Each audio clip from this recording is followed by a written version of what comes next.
it comes to how American Jews think about and see Israel, we're identifying 6 critical values that wind up being really influential about how Jews assess the legitimacy of Israel's action.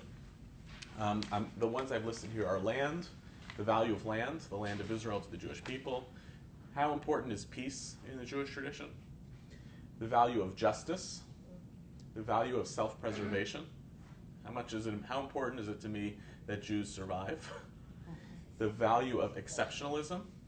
How important is it for me that the Jewish people and the Jewish state be a light to the nations? And the value of compromise.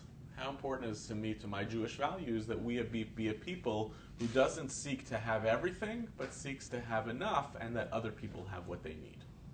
Here's what I would suggest is, if you find an individual, think about this as the ingredients for a cocktail, right? Together, they're going to be relatively balanced. And if somebody holds all of these values in relative tension to one another, they're probably a political moderate when it comes to the state of Israel. If somebody actually has one of these at the expense of others, or I'm 100% this, I could probably guess at what your politics are. So if I'm 100% a self-preservation Jew, right-wing or left-wing? Right. Mostly right-wing, with some exceptions. There are Jews out there who are self-preservation left-wingers, who believe that the reason to resolve the conflict with the Palestinians is because having the Palestinians living within the same territory but without a state constitutes an existential threat. If your dominant criteria to evaluate the Israeli-Palestinian conflict is the language of existential threat, you might be a self-preservationist.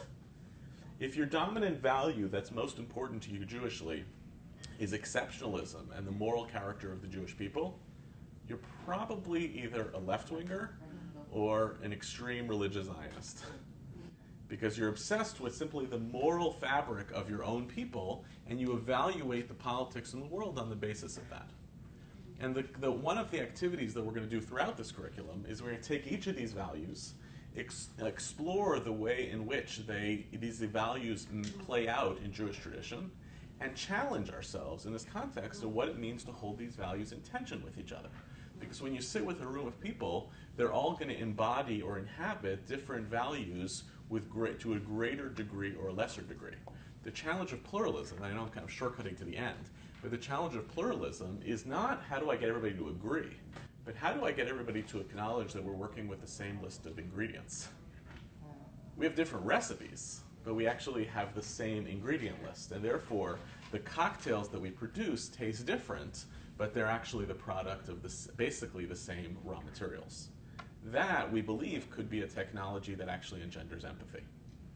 All right? Because one of the things that happens in our Jewish community is that when I get angry about somebody because of their politics, I accuse them of not having significant enough regard for self-preservation. You're always worrying about the Palestinians. What about us? Now, if I can find a way to make these the shared raw materials that all of us are in relationship to, maybe it's the beginning of what could be a conversation. Last piece I want to say, and then we'll do some studying together back in this unit. Last thing I want to say is it's also worth acknowledging the ways in which these values get created. So for instance, it's not surprising that American Jews are increasingly skeptical about the moral character of the State of Israel when the dominant idea of Jewish education in America for the past 50 years, by far, has been tikkun olam, repairing the world. The dominant idea that characterizes how most Jewish education operates is that the primary goal of Jewish education is to teach you to be a good, moral, upstanding human being who cares about the world. What a surprise, then, that a generation grows up not particularly interested in a discourse of self-preservation.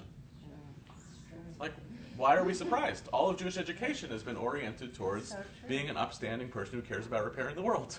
And not a surprise, then, that if somebody comes along who's age 16, who encounters an imbalanced conflict between a powerful state entity and a much less powerful nationalist entity that can't actually get a state of its own, and says, which is the moral side of this story?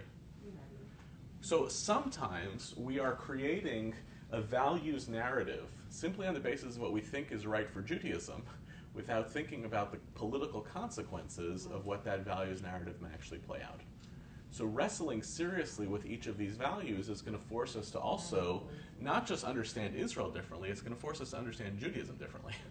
It's going to pressure us to actually, that's right, it's going to pressure us to take seriously that all of these ideas as critical values exist within the Jewish tradition and require of us to wrestle with all of them in terms of formulating our politics.